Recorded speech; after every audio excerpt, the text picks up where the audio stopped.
Good afternoon, everyone. Welcome to SADS Live number 91. Can you believe it?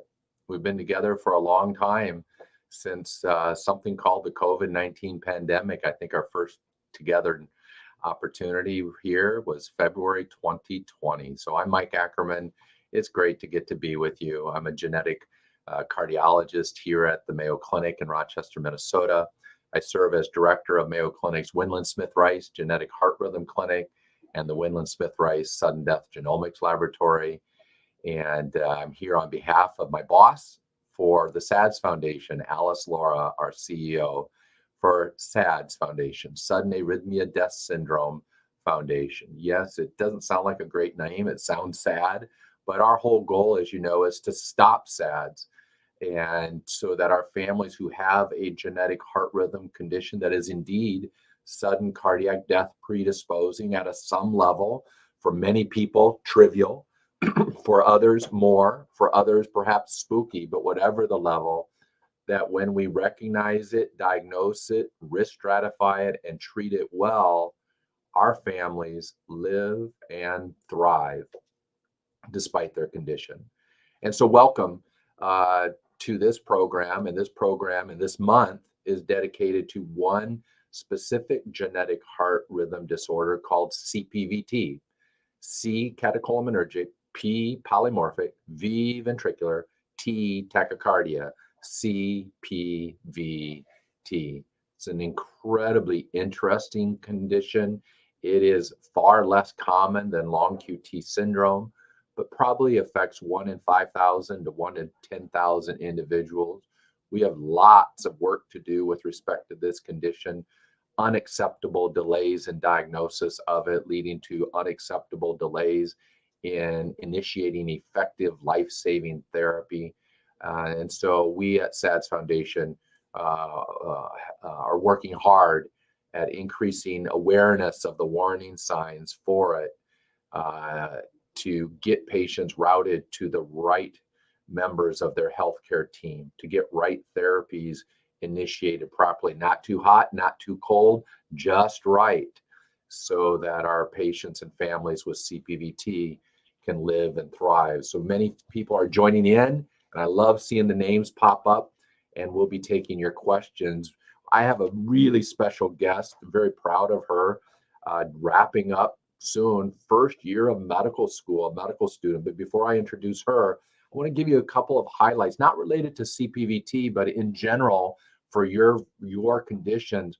Had an incredibly successful meeting last week in San Francisco, the International Meeting for Heart Rhythm Society. It's the North American Society, but physicians and healthcare providers and scientists, nurses, genetic counselors come from all over the globe for a Heart Rhythm Society. And we had a fantastic showing, many posters, talks, sessions on your conditions. And I'm so proud of one of the presenters, my MD PhD student, Sahej Bains, who she achieved what we call the Triple Crown for her work representing our team on gene therapy for type 2 long QT syndrome. And you've heard about our efforts with suppression replacement gene therapy, and we've developed it and are developing it for LQT1. And this was our new work, advancing it for the second most common subtype of long QT, LQT2. So she won the highest graded abstract among women in EP, yay. She won the best poster for Cardiac Electrophysiology Society, a meeting within Heart Rhythm Society, and yay, she won the whole thing as the Heart Rhythm Society Basic Science Young Investigator Award. So to have that be recognized at Heart Rhythm Society for diseases that are rare and underrepresented among the diseases that are the focus of Heart Rhythm Society, that was really special. And then we also had an incredibly special moment there at Heart Rhythm Society, and I'll show you this. This is really exciting for us at Mayo Clinic and at AliveCore. I've been telling you for quite some time that the QTC is getting closer and closer to be the newest vital sign. I've shown you the AliveCor cardiomobile device. And again, full disclosure, scientists and physicians at Mayo Clinic have partnered with AliveCor since summer of 2017, when I shared with AliveCor my dream and vision and concept of adding the QT meter to their gadget.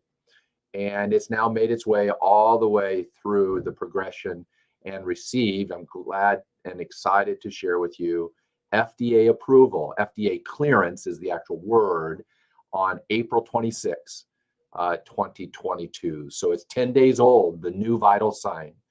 And it will start getting rolled out and incorporated into their device, where the QTC value will get reported.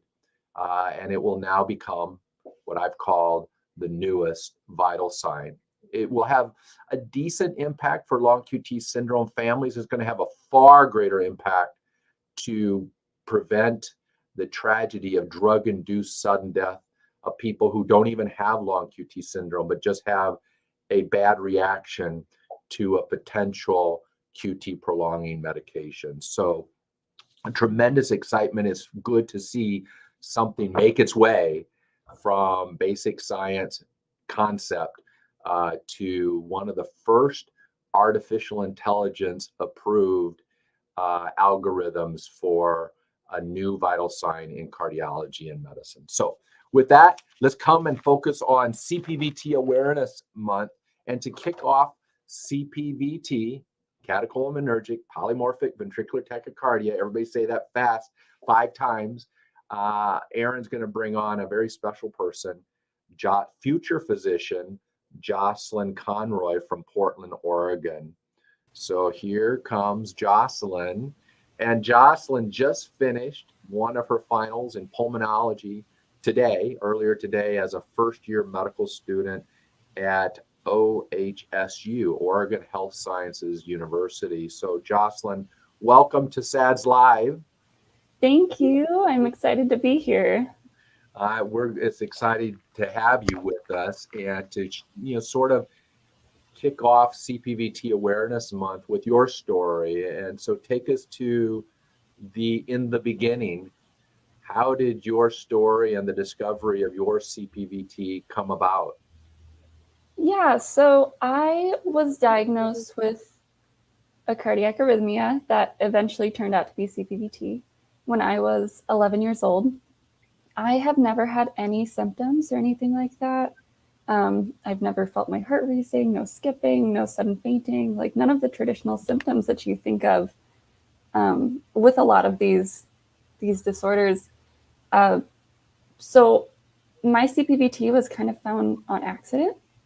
I was in middle school in gym class, and they were teaching us how to check our heart rate.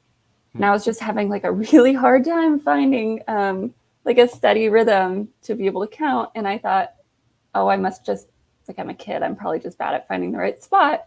But my dad's a doctor, so I went home that night and I said, hey, I have this homework assignment. Can you just listen to my heart, give me a number, I'll write it down, life will go on as normal.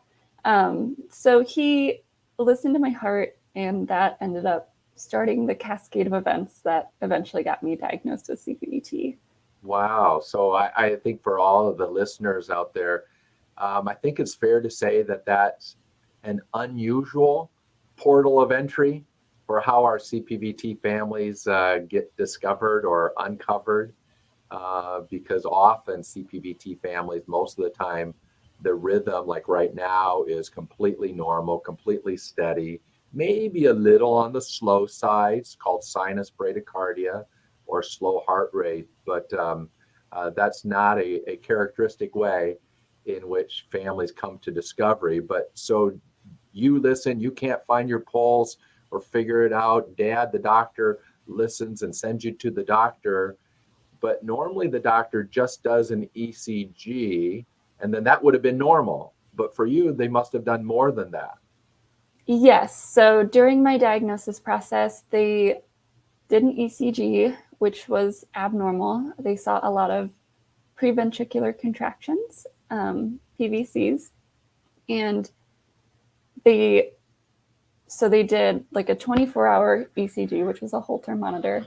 And then they also did some stress tests where I was put on a bike and they made me run and then saw my heart and what it was doing while I was exercising.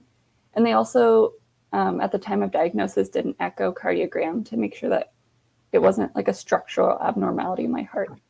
And so those results showed throughout the day I was having a lot of PVCs, a lot of these abnormal heartbeats, and they got worse when I was exercising.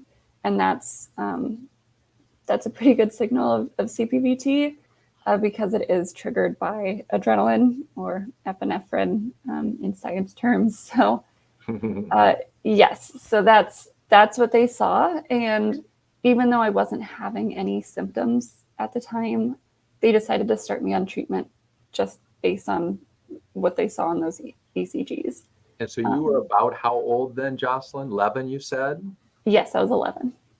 So again, for our CPT families, this is kind of a fun interview because I've never met Jocelyn before. And so in my mind, I'm busy trying to picture her stress test, picture her genetic test, because for many of you families out there with CPVT1, the most common genetic subtype due to mutations in the ryanodine receptor, if that's Jocelyn, and she hasn't told me, but if that's her story's not normal because resting skip beats, having a lot of PVCs like she told you on an ambulatory Holter is extraordinarily uncommon in CPVT1.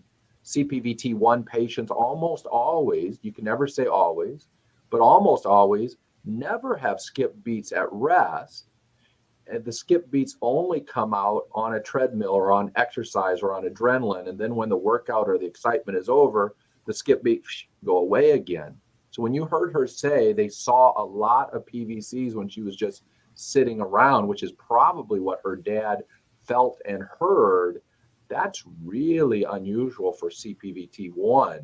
So I can't wait to hear her reveal to us whether she is CPVT1 and she and her story just doesn't read any of the papers and the books that we write about it, or whether she's one of the uncommon genetic types of CPVT1, of CPVT. So Jocelyn, continue. They said, you've never had a symptom, but now we found this. We should start you on medicine. What happens next for you? So I am not CPVT1. I know they did do genetic testing, like kind of in those early phases, and I did not have that mutation. But so they put me on treatment just because it was the safest thing to do based on like what they could tell my heart was doing. And at that time, I didn't have the official diagnosis of CPVT. Something my doctor said a lot was, we can see the symptoms, but we don't exactly know the cause. And so that was something that I heard for quite a few years.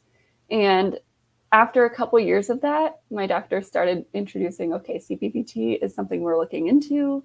Like, you didn't test positive for it, but there's a lot of people who tested negative, especially like 10, 15 years ago.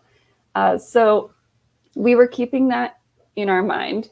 And my story still is very unusual as it progresses, because I was fairly stable on that treatment for a long time. So the treatment they put me on was beta blockers and also lifestyle restrictions. So in addition to the beta blocker, I was pulled from all sports. I wasn't allowed to do any physical activity that was above the level of like a brisk walk, a yoga class, something like that. And that was definitely really hard on me as a kid. That was a huge, huge life change. And I come from an athletic family. I was very involved in sports, loved to run. It, in a way, felt like I had lost a part of my identity when all of that was taken away from me and I didn't know what to do exactly. So there was definitely some emotional turmoil throughout the diagnosis process.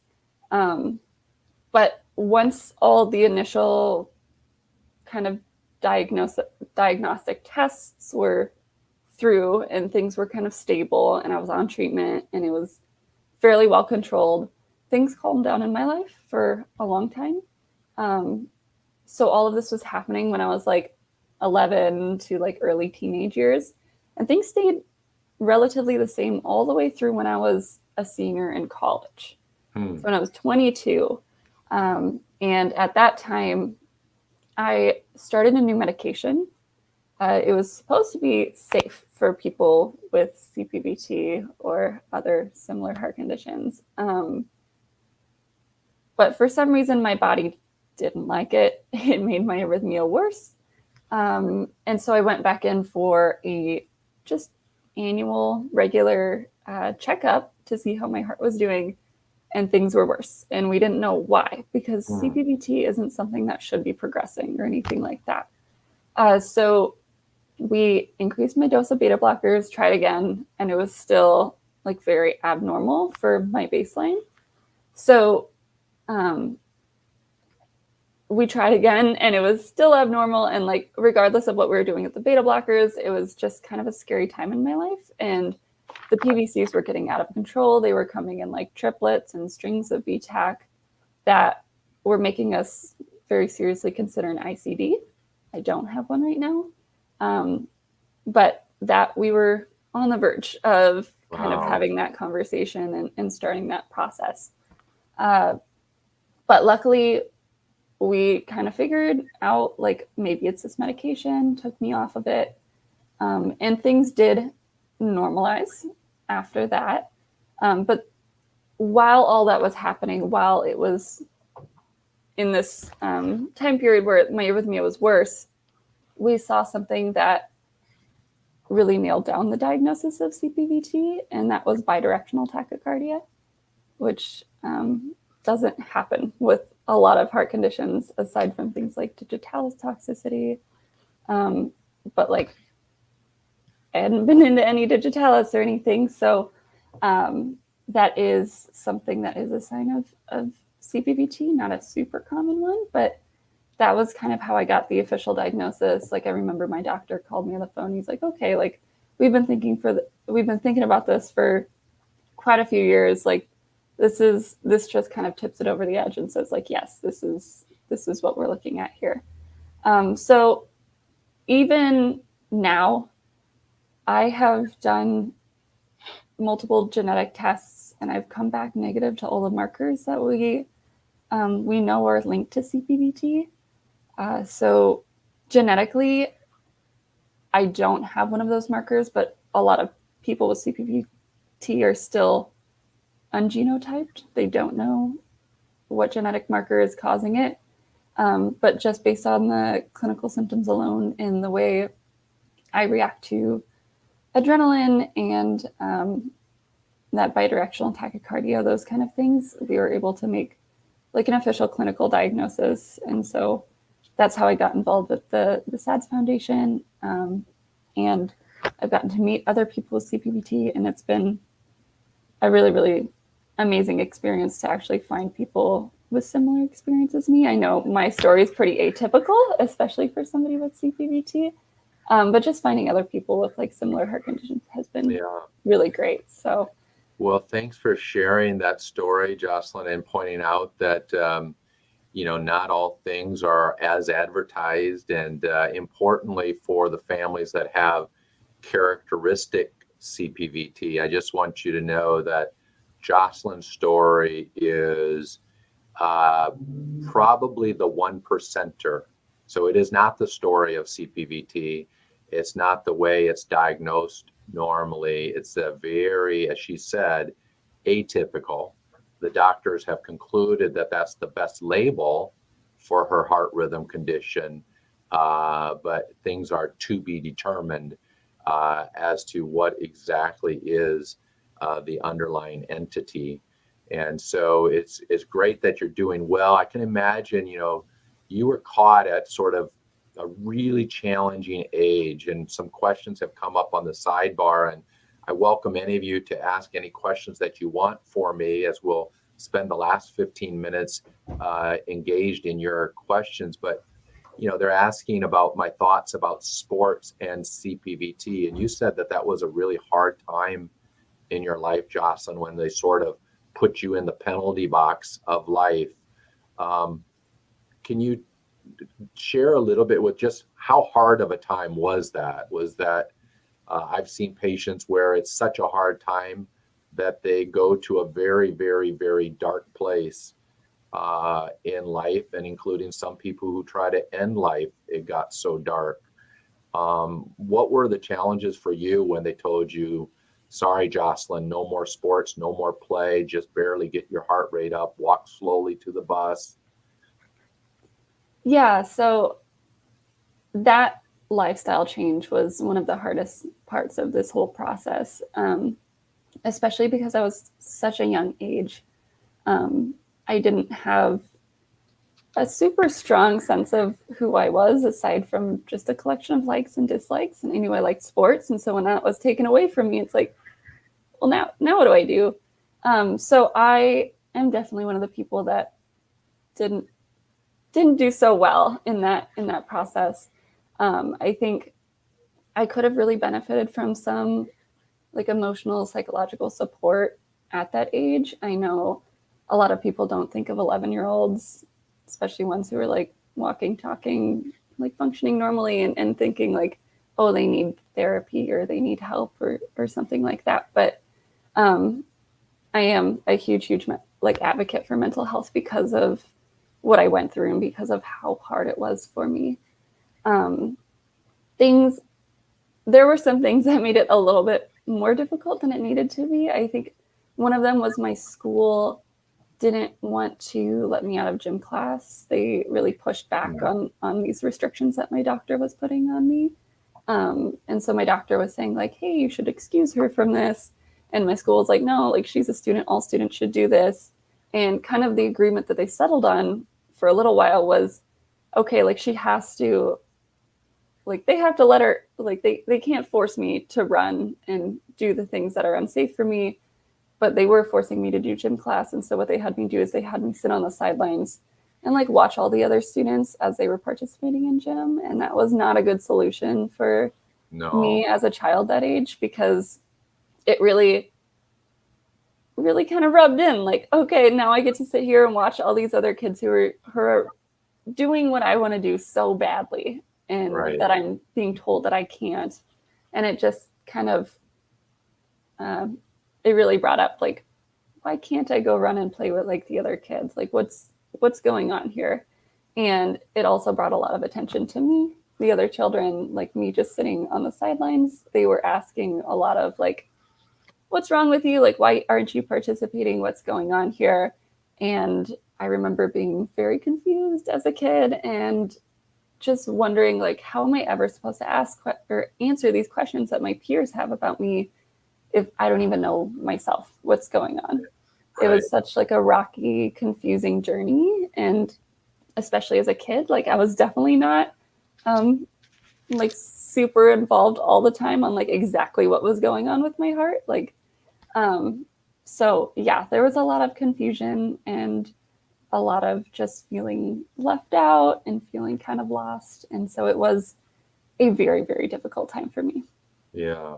Well, it looks like you certainly have come out the other end well and thriving now. And so grateful to see that and hear that. And I appreciate your passion for, mental health and advocacy for our families, and not assume that everybody's doing well. But one of the good news for families out there is, and other programs are catching up, but when she would have been 11, and I'm guessing maybe a dozen years ago or so, some places shut you down from everything. We did not. So in my program here at Mayo Clinic, we never embraced that idea of mandating a system shutdown and relegating you to the couch. And so we empowered our families to stay athletes if that was their passion. And so we've been following a lot of athletes, over 700 athletes under my watch, with a variety of genetic heart conditions, about 75 of them athletes with CPVT who stayed athletes. And we've published that experience, and it's not a huge number, but it's the largest a number of followed athletes with CPVT in the world and have shown it's safe and we can do both. We don't have to say one or the other. If you have the disease, you're done. We can potentially keep doing both. Yes, you have your CPVT, but if that activity is your oxygen, it's your passion, we can figure out ways to pretend for most of them to keep them doing what they love doing. And in fact, 2 weeks from today, our program is going to have a good friend of mine and pediatric heart rhythm specialist, Dr. Shu Sanatani from BC, joining the program. And we'll be talking about these issues. And he's in fact doing a more of a prospective study of following individuals who are staying active with their CPVT. So the evidence is mounting, it's building. Yes, there are more spells, more events in athletes with CPVT having a CPVT episode during activity than are treated long QT patients. But the bottom line is it ends up by more. We're talking about a 2% chance per year of a well-treated CPVT patient going on and having a non-lethal spell. So there's room to do more and to do better than what Jocelyn was stuck with as the verdict a dozen years ago or whatever, and what many people are stuck with even today, as in a family with CPVT I just saw as in 24 hours ago, where they were sent to the penalty box of life. And like Jocelyn, you shared, this young man, he was not doing well, not coping well, going to pretty dark places. And thankfully that was just a few months in the penalty box, not years and years and years. So I think we're in a newer day, hopefully a brand new day for most of our families with CPVT. As I leave you, Jocelyn, any things you would want to make sure everybody in the sound of your voice hears about your story or never forgets about your story or can go forward because of your story? What say Jocelyn? I think the biggest thing is just CPVT is something that affects a lot of children. And so just being there to support your children throughout the diagnosis. I know some people think that the changes that a diagnosis like this requires, whether it's lifestyle changes or just being on medication, things like that. I've heard some people say things to me like, oh, but like you just like fix that one part of your life and then things are normal again, like then it's fine.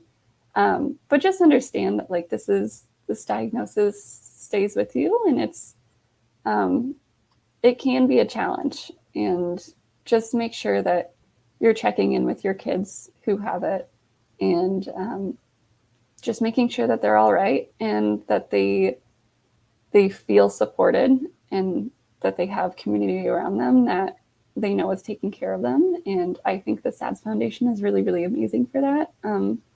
Especially with the connection, like the SADS connections that have been started up, like allowing people with CPVT to connect with other people with similar experiences was really, really beneficial for me. And I think that would be a wonderful experience for as many people as possible who can engage in that. And so, yeah, just support your kids and be there for them and love them, and everybody will do great. Great. Well, Jocelyn Conroy, thanks for joining us. I'm excited to see you pursuing your career of becoming a future physician and wrapping up first year of medical school, which is one of the hardest years in the journey. And you're at a great place at OHSU, and so good that you could take a break after a pulmonology final to join us. So I hope you get a restful weekend before you then tackle and get ready for your last round of finals for year one medical school. So thanks a lot, Jocelyn. Thank you so much for having me. It's been great to be here.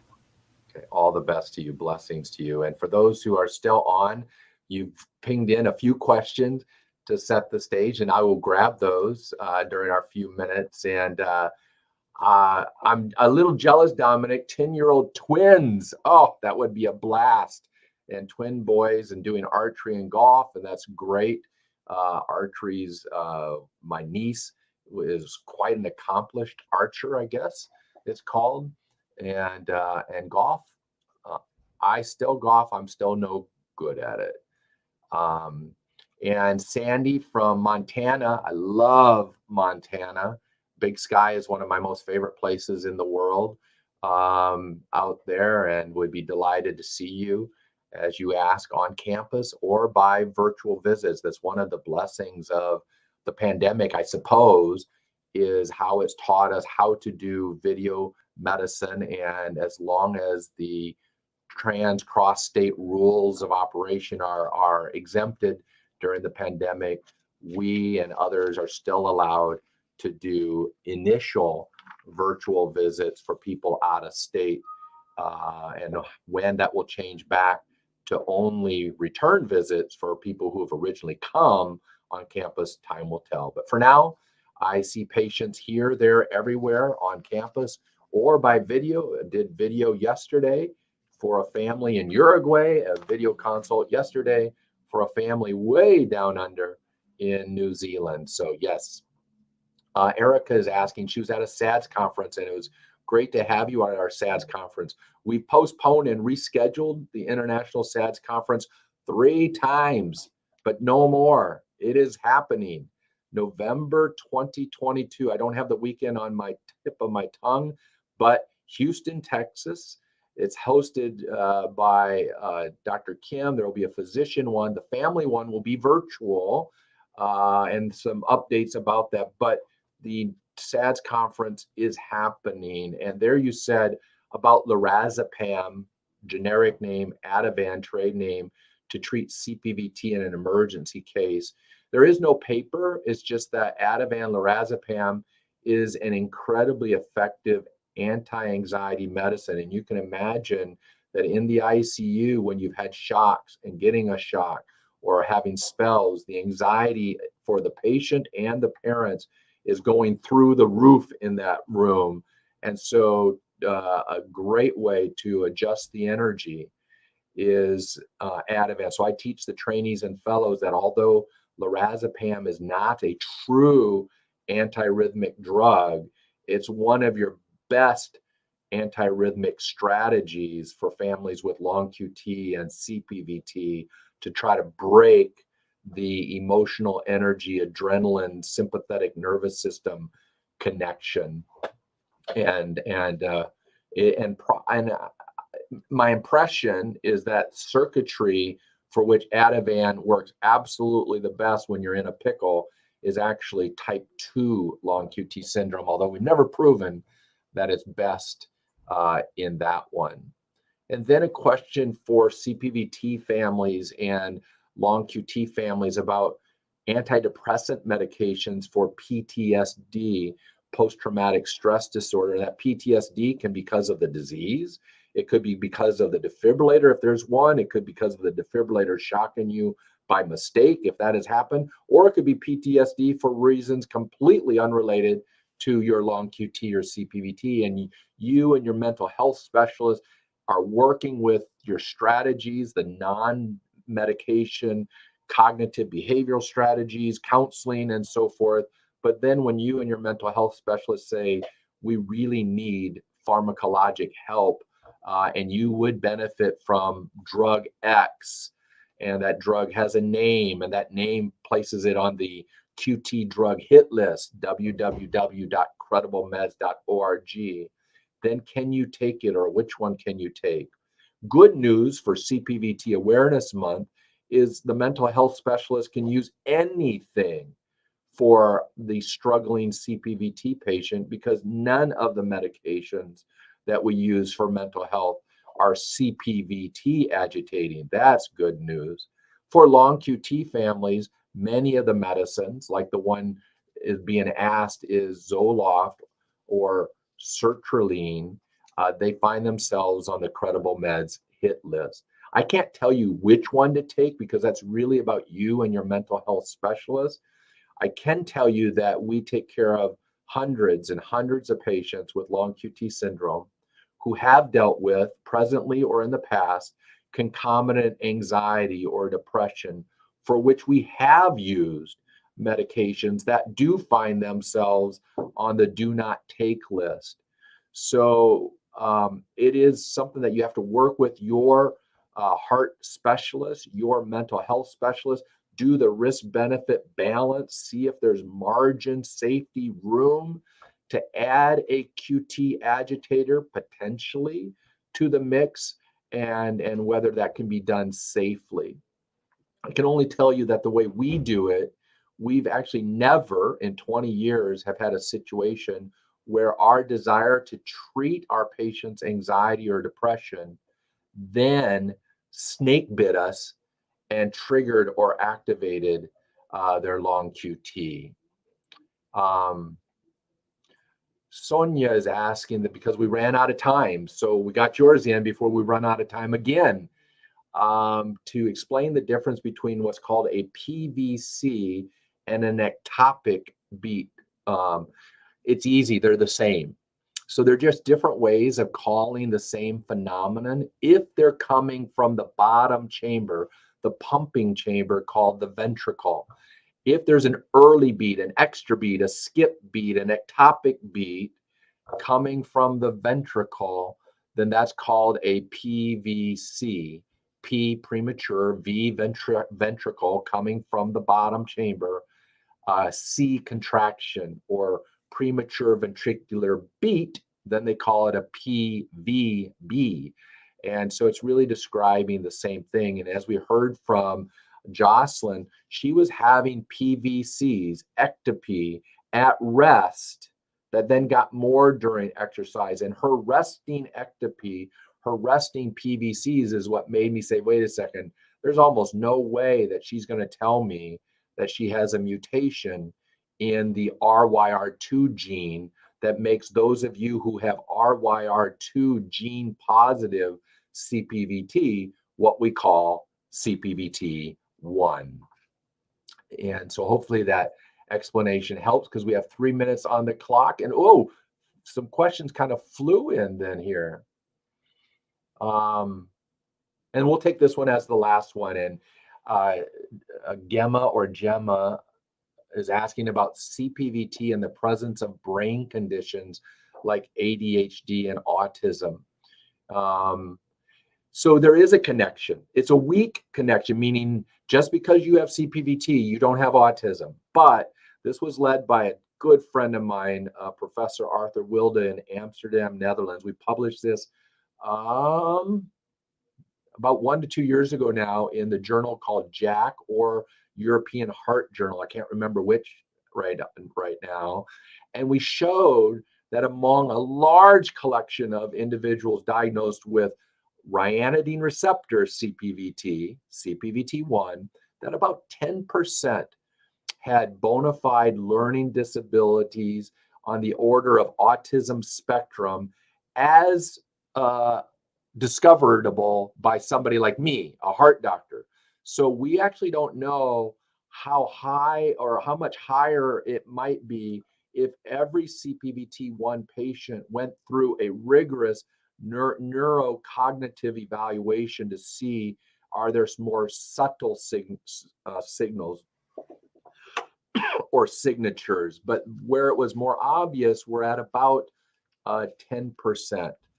And that can be important for helping you and your family have access to support for autism, support strategies, and then in terms of ADHD. For ADHD, just to wrap up, for my patients with CPVT who are well treated for their CPVT, I have very little concern about meaningfully treating their ADHD if it's present with stimulant therapy.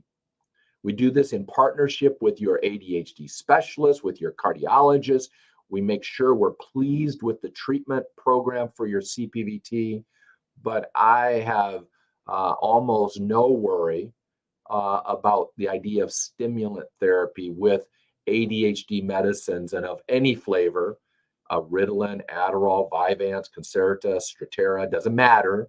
to treat. In other words, I don't think we're doing well if we leave a CPVT patient who's struggling with his or her ADHD saying, sorry, can't treat your ADHD with medicines.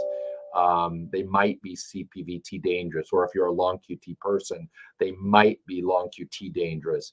I think we can do both well, meaning treat both your genetic heart condition well and treat ADD or ADHD if it's there, and treat it well. So we wrapped up the virtual family conference. If you didn't see it, is actually this summer, July 16, 17. And then we have the Houston program for the international conference in November 12th. So that's a wrap as we've come to the top of the hour. And this brings the 91st, wow, SADS Live program to a close. And I can't wait to be back with you in 2 weeks when I'll be joined by Dr. Shu Sanatani. And I'm really looking forward to that as we continue in our CPVT Awareness Month. So whether you've joined us with that specific genetic heart condition or any of the others that we care for in the SADS Foundation, all the best to you. And it'd be a big mistake if I forgot to say something really special to all of the moms out there. In 2 days, you'll be officially recognized and celebrated with Mother's Day. So happy Mother's Day to all of the moms. I know full well with the kind of beautiful families that we have in SADS Foundation, that some of these beautiful families have unbelievably tragic stories where Mother's Day is not celebration. Mother's Day intensifies a grief reaction for those who may, of the precious moms and dads who have lost a loved one. And so if that is your Mother's Day experience, we think of you as well. But whether it's in tragedy or in celebration, we ought to celebrate all of the moms out there. And I do so now as I close. Happy Mother's Day.